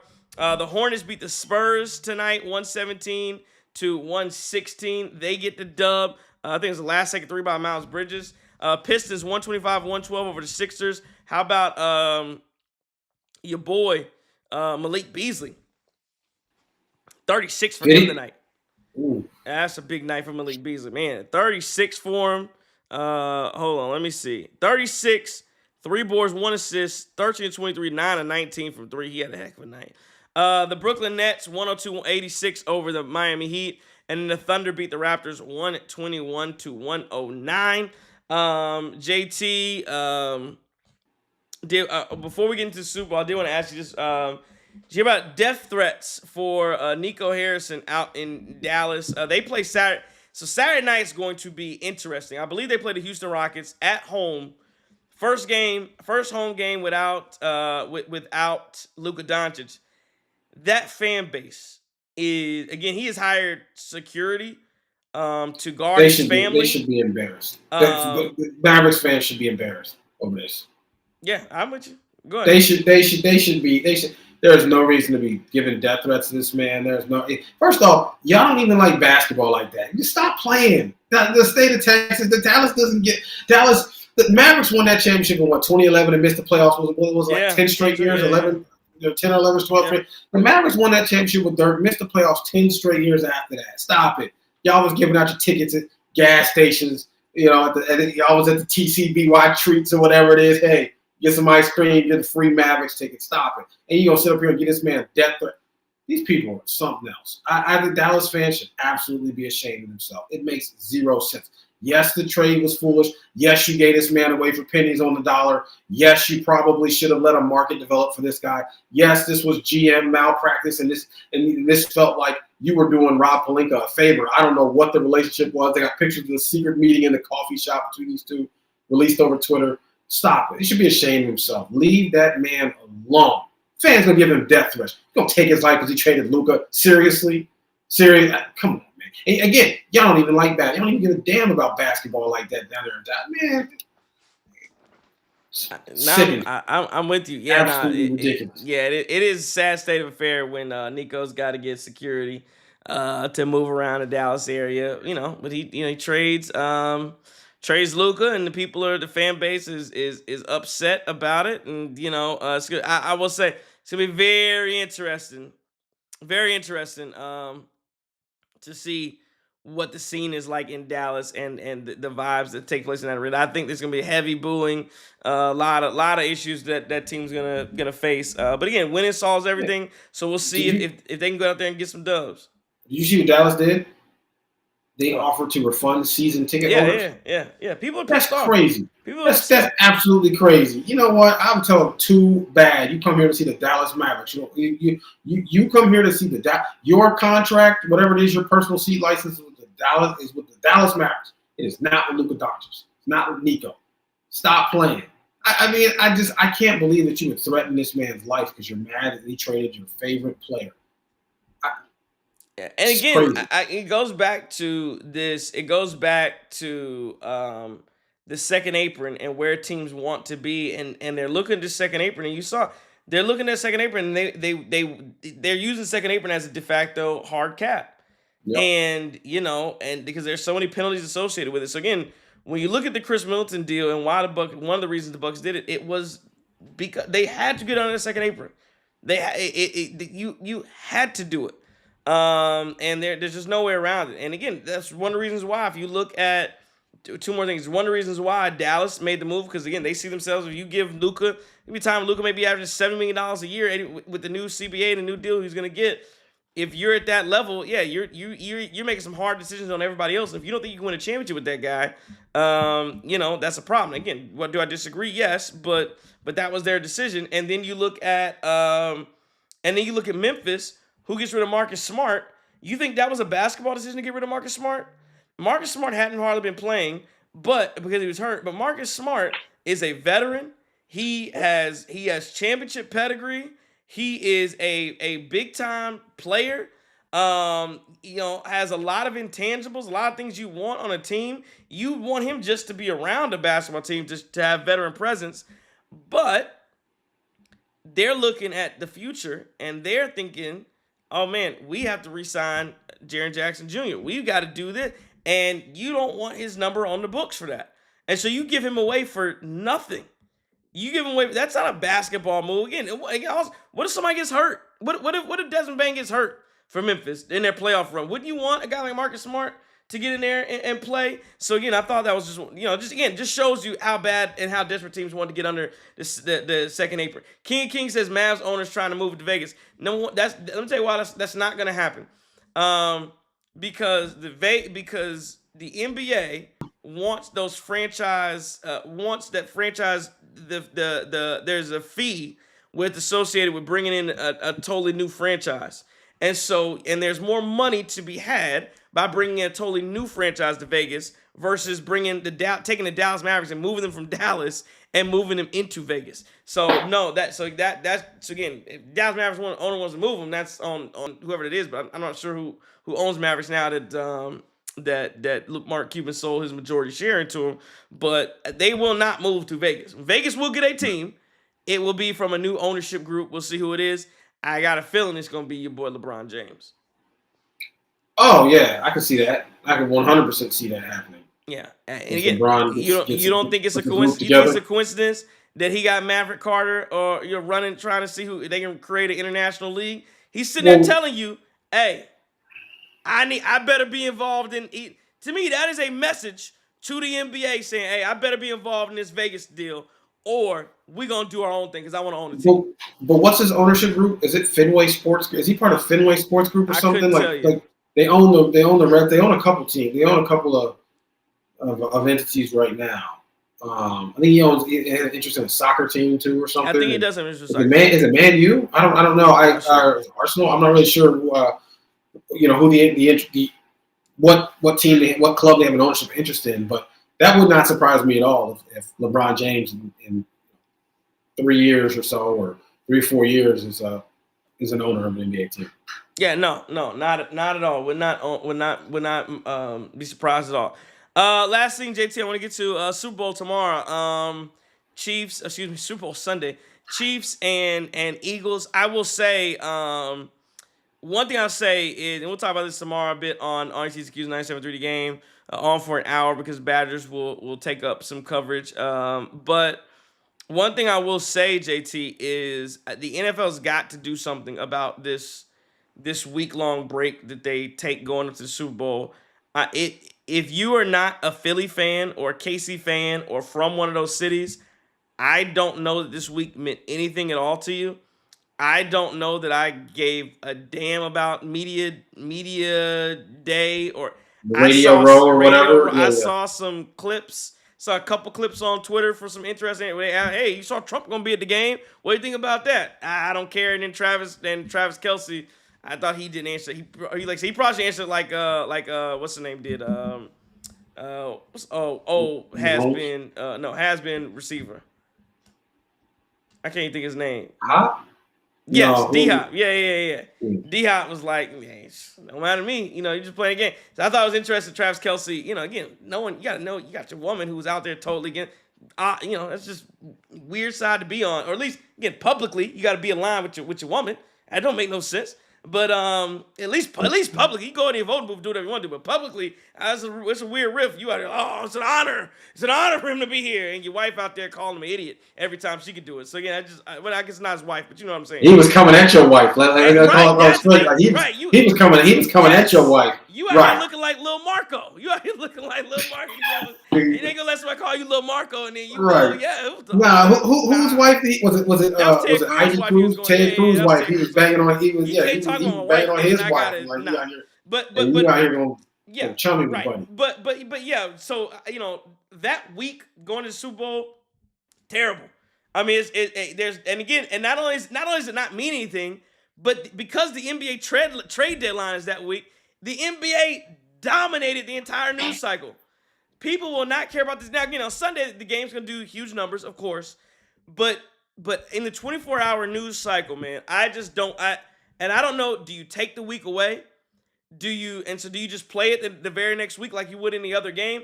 I don't know, but it does seem like this has lost its... Again, there was a time, and I don't think it was that long ago, where this week in between meant something. Like Super Bowl lead-up week was like a thing, and it was a festival, and it still is. Yep. But it was only a big thing in New Orleans, Philadelphia, and Kansas City. I don't think anybody else in the country really cared about it. So that's what I say about the game going into it. But then I do think Kansas City, again, I'll just say this. I'll save some of my thoughts for tomorrow. But I think Kansas City's got to be able to stop Saquon. If they can do that, they have a definite chance to win. Spagnuolo, you know what he can do defensively. And I'll say this for Philly. Don't let this thing be close. Don't let this thing be close. If you let it be close, then again, I'm not saying that the officials go out to call stuff. It just happens that's how it goes. I'm not saying they be cheating for him. Just some calls be going their way late in the game. So don't let that thing be close, or I think Kansas City's gonna get the three-peat. See, I think the Eagles' chances hinge on Jalen Hurts' ability as a passer. But you know what Saquon's going to do. You know Saquon's going to absolutely cook. There's no question about that too. But the question you got to ask is, can Jalen Hurts elevate this team with his passing tomorrow? Can he do that? I mean, you've got some of the best receivers in the game, Devontae Smith and A.J. Brown. You got a great tight end in Dallas Goedert as well. Obviously, Saquon coming out of the backfield. You got weapons on this wide receivers team. Question you got to ask though is, Jalen Hurts, all right, man. When can you put this team on your back, and can you go ahead and start moving the chains and running the offense, hitting these guys open, making big time throws here, converting key third down? Can you do that, Jalen Hurts? Can we see you in your element tomorrow? Say, yeah, I'm a top 5 QB in this league, and I'm gonna show you why. It's possible. It's certainly possible. Now, it's not something he's consistently done. I mean, remember, the thing about this Jalen Hurts team is, we have seen. We kind of have seen teams held back by Jalen Hurts passing. We saw it in college with Alabama. We kind of saw it with Oklahoma as well. He did play really, really well with the year that they made it to the Super Bowl before, if you want to say that. But you look at the other years, and you go, sometimes his passing just does not look great. Having said that, though, if he can get this thing clicking with his squad, they might be all right. I think the Eagles win. I do think the Eagles win. Now, there is an X factor. Nolan Smith, a couple of other people on that defense are sick. They got some sort of stomach flu or something. I saw that on Twitter. There's some sick. I think Jalen Carter. There's some sick. Some guys are really, really sick on that team. I don't know what that means. I certainly hope it's not like the flu or anything. But if they can't go, or if they are significantly hobbled by this illness, which you and I know, like people sick, you lose your fluids and everything else. You're gonna feel weakened. That could certainly be an issue. But I think this Eagles defense is going to be like something that the Chiefs have not seen all year. I do. I think this Eagles defense is I think at its peak, it's better than that Buffalo Bills defense. And I think it's probably ranked. It won the Eagles defense like one in the league this year, so they finished 1 or 2. Yeah, definitely up there. Very good defense. They should be able to get see how much pressure they can get. I'm gonna see how much pressure. You saw at the end of that game against Buffalo. Spags bring the pressure. Can you confuse Jalen Hurts in the pass game? And do some of those things that can get him off balance, off kilter, and really hurt him. And so you'll see where that takes place. You see Josh Jacobs throw that. Josh Jacobs just went on Radio Row and went ahead and told y'all how he felt. For all the Packers fans who were like, "Oh, we have 4 number 1 wide receivers." Nah, y'all ain't got one. Josh Jacobs went ahead and said, "Look, we need a true number 1 pass catcher." He just pretty much kept it a buck out there and was like, we need somebody who's done it. Sorry, I love our guys, but this is what we need. We need a pass rusher. We need this. He went out there and kept it a buck and said, I'm working on recruiting. I'm trying to make this thing happen. Yeah, who was it that got mad? Wicks? Didn't Wicks say something? Wicks. To me, I feel like Wicks could be gone in the offseason. If somebody gonna give you a day, anybody gonna give you a day 2 pick for what you're playing. Somebody give you a day 3 pick for Wicks, man. You think about it. You certainly think about it. You strongly consider it. Would you get rid of Wicks for a 5? I absolutely would. Yeah. Goodbye. Yeah, probably. And plus for the Packer, the we don't need a 1 wide receiver core now. Now you got a big problem though, because you got Dobbs who's got injuries. He's okay now. Watson's going to be out for the next year. You got Reed, who I love Jaden Reed's game. Problem is he disappeared way too much last year as well. I mean, you've got to bring some guys in. Was that a him problem or was that a scheme problem? See, so part of the issue is a scheme problem because the Packers were very run heavy, and there would be games where guys were getting like 3 and 4 targets. What the hell do you want them to do? You can't. You expect somebody to really produce significantly off of 3 and 4 targets? Like, what is this? Like, I think there's a couple things. I think the offensive identity is based on the run, But like in the NFL, you've got to be able to pass it. You need pass catchers. You really do need multiple. The problem with the Packers was you had one of the best running backs in the league with Josh Jacobs, but your wide receivers couldn't help you when you needed it. They just couldn't. Now, I do think Tucker Kraft is like that. Justin, we said maybe top 5 tight end. If he's not top 5, he's top 7. I do think Tucker Kraft will be like that. He's a good player.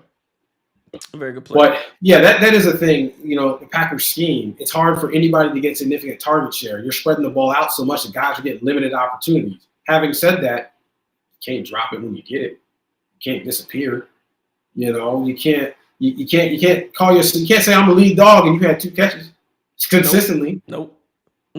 Yeah, no, you're not wrong about that. Not at all. Taylor Thompson says, congrats to Sterling Sharp getting into the Pro Football Hall of Fame.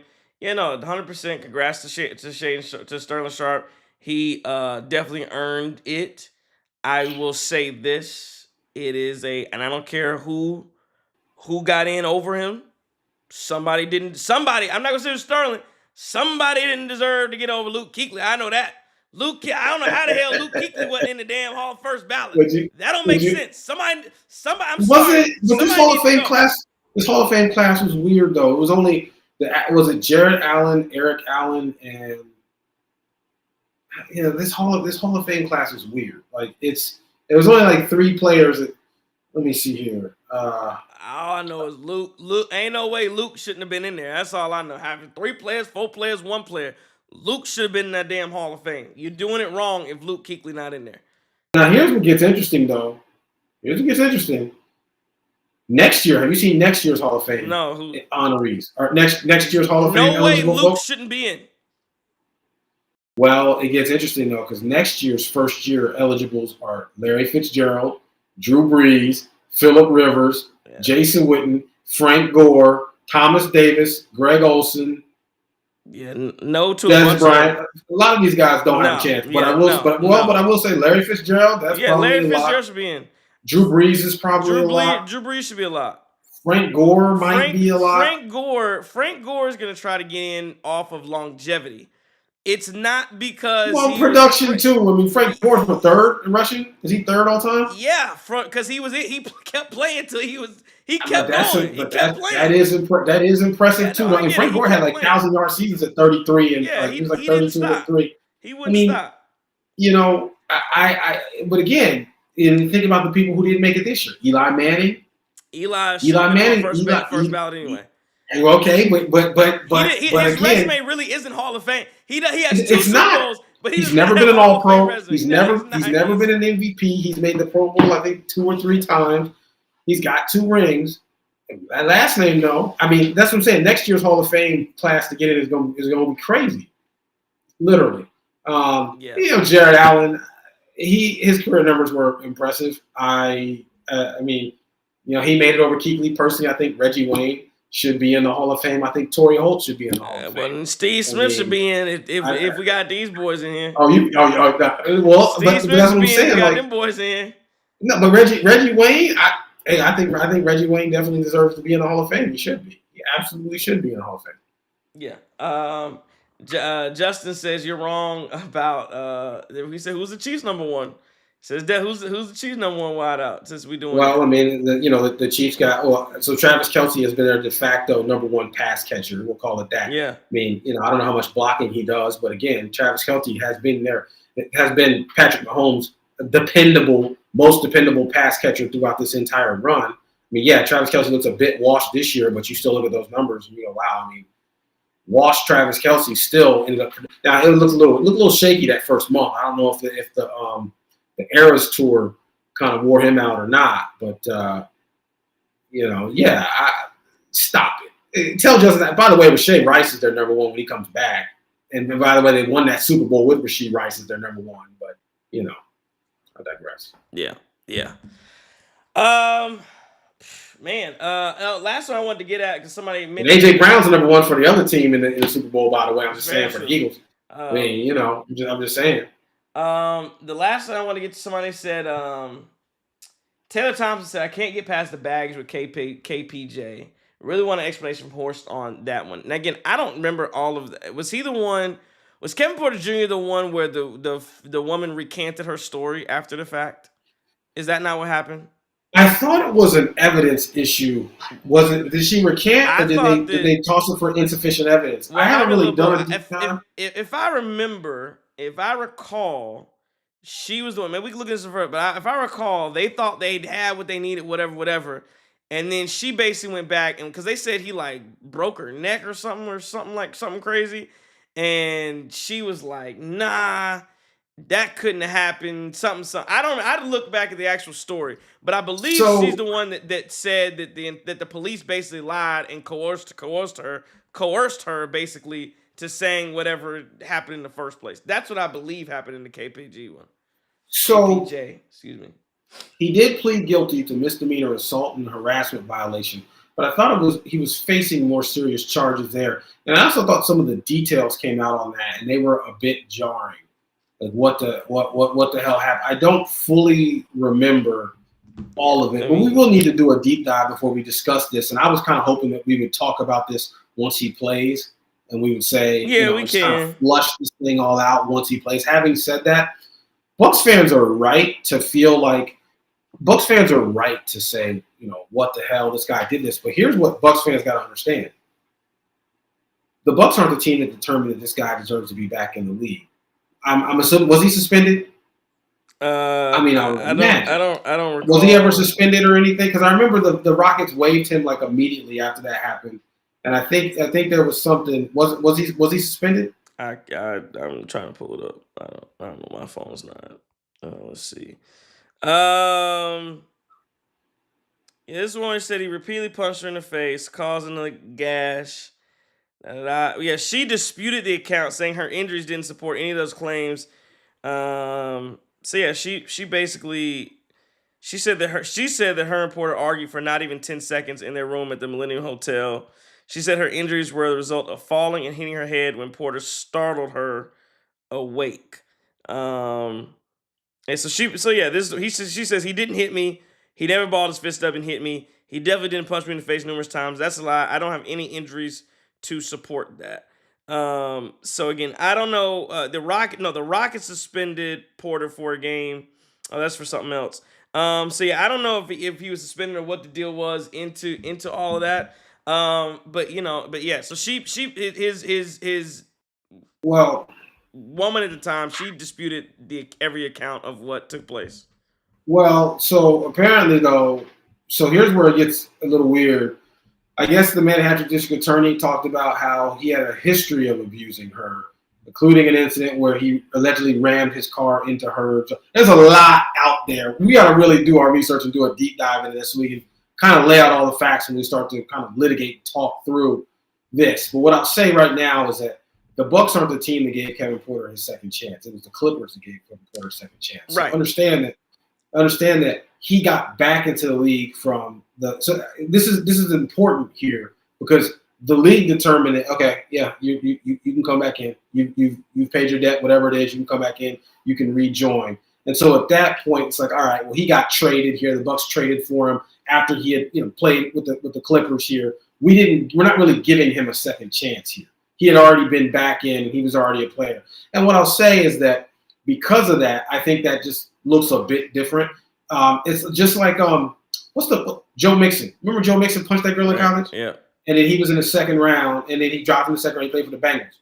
You can't really be mad at the Texans for signing him over that, right? Because the Bengals are the team that brought that man in, employed that man, and gave him a chance. Now you're just a player in the market like here, just like Kareem Hunt. Kareem Hunt kicked that girl in the face. The Chiefs cut him right away. The Browns signed him afterwards too, and then the Chiefs obviously re-signed him after the Browns did. But you can't really be mad at Kansas City. The Browns determined that he deserved another opportunity. They're the ones that gave this man a second chance. At that point, you're a player. You're back in the league. It's like okay, right? Like I think this is an interesting conversation. Let me read up on this and get a little bit more informed on some of this. And apparently, he has a history of some weird behavior, some unacceptable behavior, and then we can certainly talk about it. Yeah, I think it's just it's one of those things where like you said, the Bucks weren't the one. Bucks weren't like he's sitting off the street suspended, and the Bucks like, you know what, let's give Kevin Porter Jr. a second chance. No, he was already in the league. He's playing. And that's not they're the Bucks prerogative is trying to win basketball games and trying to improve their basketball team. And clearly, if the league makes a determination this guy can play, and other teams made a determination that they want to employ the gentleman, then yeah, my thing is who are the Bucks to sit around and say that hey, we know better than this, or that he hasn't learned his lesson, or whatever the case may be. So again, and then there's other thing, like I said, if that's true, the woman recanted her story. I don't know. So I don't know what I wasn't there. You weren't either.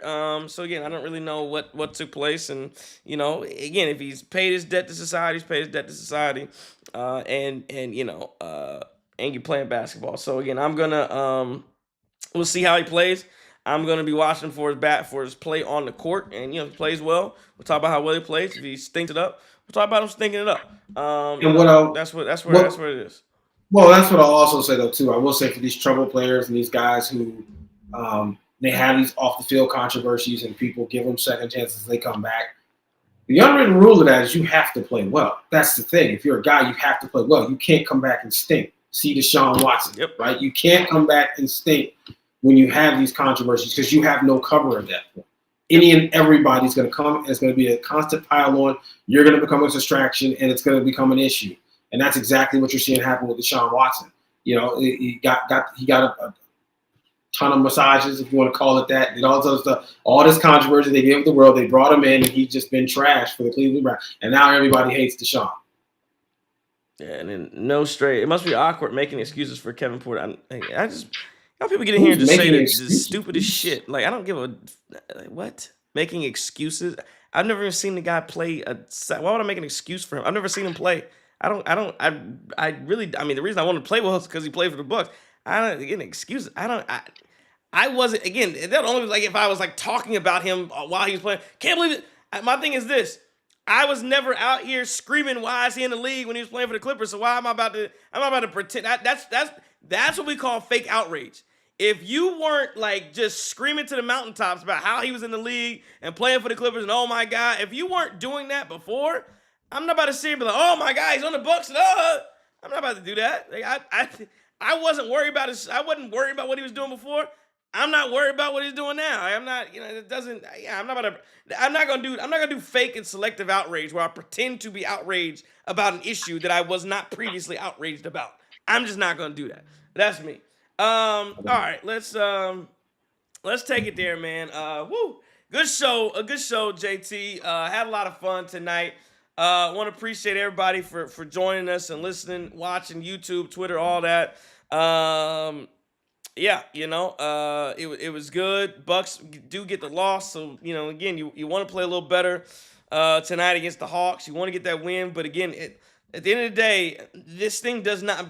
Let's say this. Take the final word, JT. But at the end of the day, this thing does not work unless everybody's healthy. Like this team is not good enough to sustain people out and people this and.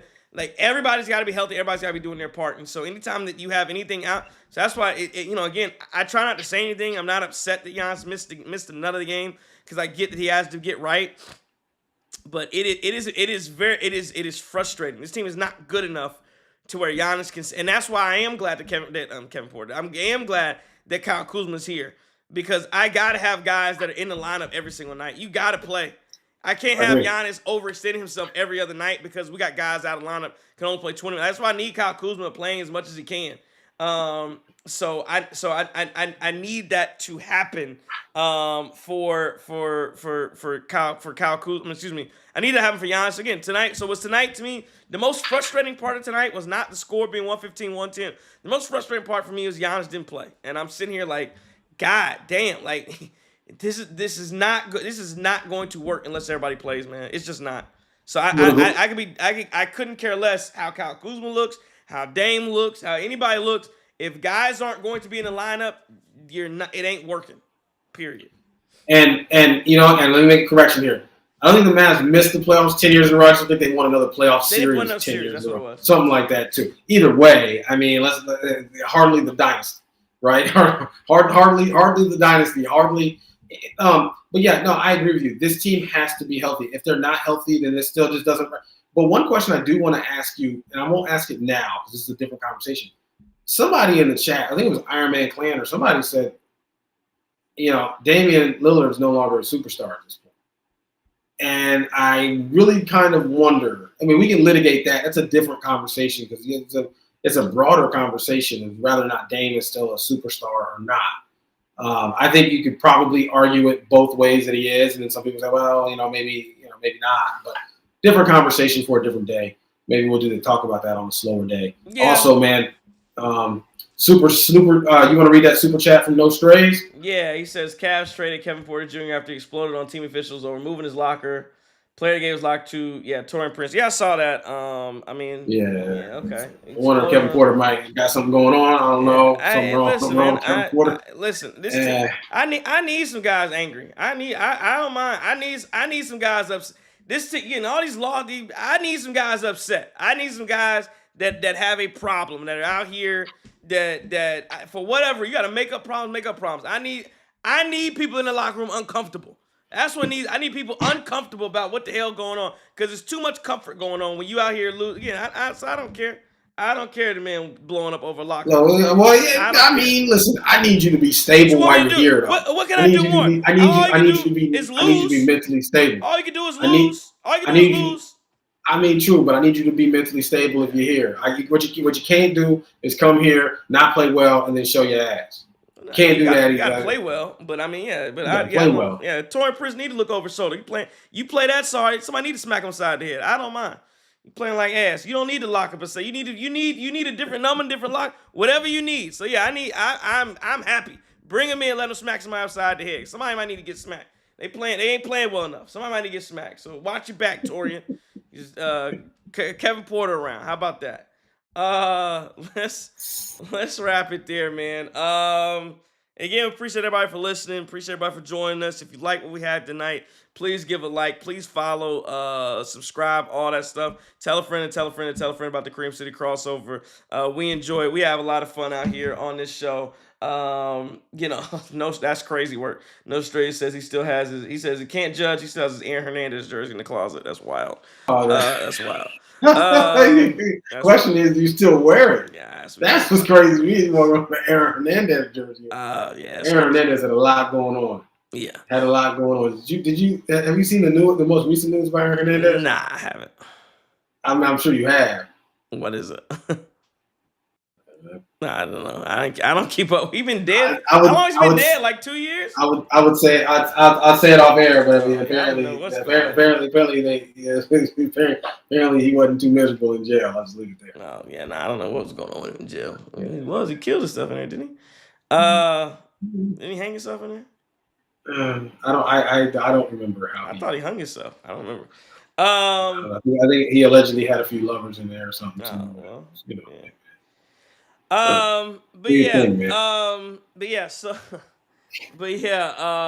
get out of here, man. Curly's Waterfront Sports Bar and Grill.